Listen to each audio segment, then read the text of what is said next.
Friends, we have already seen that the IND AS standards have to be applied at the group level, which means if IND AS is applicable to any of the constituents within a group, then IND AS have to be applied to all the constituents in that group.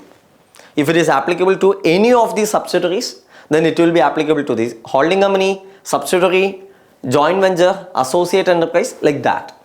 Okay. Now, when you say that it has to be, IND AS have to be applied to all entities within the group, in today's world, the group will have lots of complications. When you talk about groups, that entities within the group need not be the entities which are incorporated in India alone. Okay, there could be entities within a group which could be incorporated outside India also.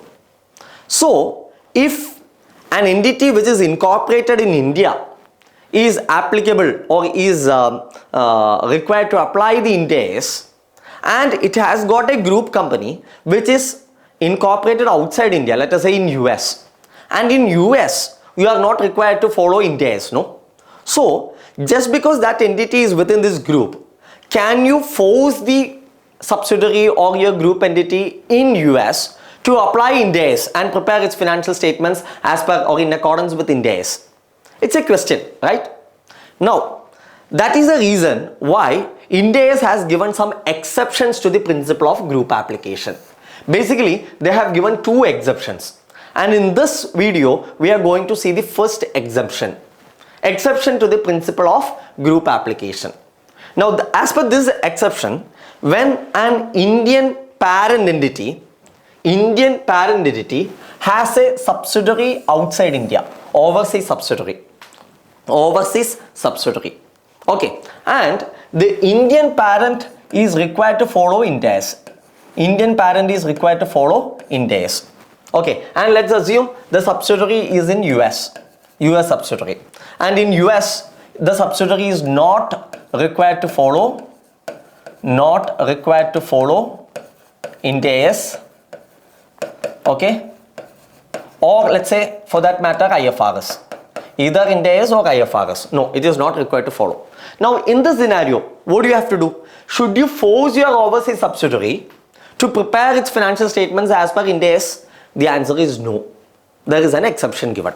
Okay, in such scenarios where the overseas subsidiaries are not required to follow IND AS or IFRS in their country, as per the prevailing laws in that country, then that entity, even though it falls within that group, is exempted from preparing its financial statements in accordance with IND AS. Rather, what it will have to do? Okay, it need not follow IFRS or IND AS. It can follow the local GAAP and prepare its financial statements as per the local GAAP.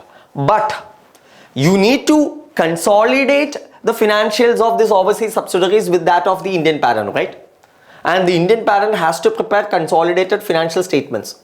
And while you consolidate it, or while you prepare the consolidated financial statements, you require the overseas subsidiaries independent financial statements. Now the question is, can you consolidate the independent audit report or independent financial statements of this overseas subsidiary which has been prepared in accordance with any other GAAP, let's say US GAAP, and it is not in connection with IND AS or IFRS? Can you simply take that balance sheet and consolidate it with that of the parent entity? The answer is no.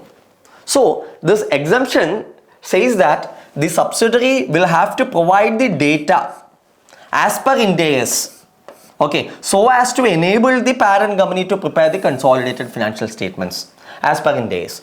So, even though the US subsidiary is not required to prepare its financial statements as per IND AS or IFRS, it has to give sufficient data to the Indian parent, okay, and that data should be in accordance with, or it should be as per IND AS, so that the Indian parent can prepare the consolidated financial statements. Okay, that is the requirement. So I hope that's clear to you.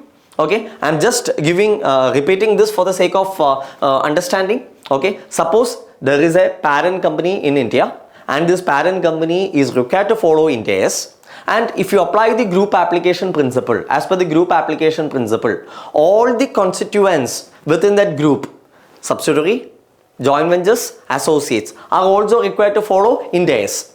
But now this Indian parent has got a subsidiary outside India, let us say in US, and in that country this subsidiary is not required to prepare its financial statements as per IND AS or as per IFRS. Okay, it is not required because local GAAP is applicable and they can follow that local GAAP. In that scenario, the IND AS regime has given an exemption for such subsidiaries from preparing or from following IND AS. They can continue to prepare their independent financial statements or standalone financial statements in accordance with their local GAAP. Okay, but for the purpose of consolidating the financial statements of that subsidiary along with the parent company, it has to provide sufficient data, and the data have to be as per IND AS. So there will be a reworking of the standalone financial statements, okay, of the subsidiary. So give sufficient data as per IND AS so as to enable the parent company to prepare the consolidated financial statements. So they will provide sufficient data as per, which is reworked in accordance with IND AS, and that data will be used for the purpose of completing the CFS. Now this principle can be as well applied not only to subsidiary, it can be applied to associate as well as joint venture, associate enterprises as well as joint ventures. I hope that is clear to you. So this is the first exception. Okay, now we will go to the next exception also here. Okay, next exception from the principle, from the group application principle. Now what is this? Suppose there is a overseas parent. Okay, there is a overseas parent, and this overseas parent has got an Indian subsidiary. Okay, let's say the parent company is in US. Okay, parent company is in US and there is a subsidiary in India. Okay, and now the Indian subsidiary is required to follow IND AS. Indian subsidiary is required to follow IND AS, but the US parent is not required to follow IND AS or IFRS. They are not following IND AS or IFRS. So if you apply the group application principle, the parent company in US also should have prepared its financial statements as per IND AS or IFRS. But they are not bound to do it as per their local laws or local regulations. So what is the exemption given? The exemption given is the US parent can continue to follow, continue to prepare its financial statements using the local GAAP. Okay, local GAAP. And should they give the data as per IND AS to consolidate the subsidiaries results? No, that is not required. They need not give the data to the Indian subsidiary which is converted into IND AS. Why the data need not be given? Because here in India you have the subsidiary.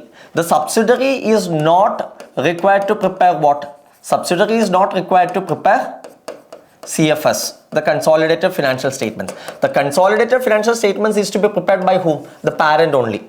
The subsidiary need not prepare the CFS. And only if the CFS is to be prepared, you need to have the IND AS converted data of the parent. Now here the parent is outside India.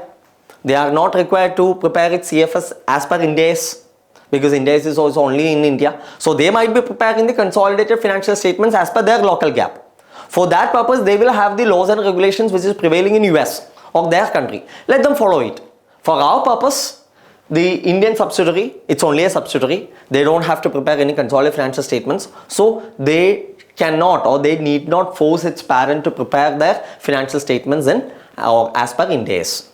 Okay, I hope that is also clear to you. Okay, the overseas parent is not mandatorily required to follow IFRS or IND AS, and it can continue to follow local GAAP because the overseas parent is not required to prepare what? Prepare consolidated financial statements as per IND AS. Okay, even if they are preparing CFS in US, as per US laws, they should be having some principles in US GAAP. Okay, and US GAAP might say that whenever you have a foreign subsidiary and that foreign subsidiary follows some different GAAP, then you have to reconvert their financial statements to US GAAP. But that is to be something which you as a parent need to see. It's not something which we have to worry under IND AS. So that is the reason why we are not requiring the parent entity abroad to prepare its financial statements as per IND AS. Friends, I hope that is clear to you. This is also something which we have to keep in mind because it will also have some practical application. I hope that's clear. Thank you.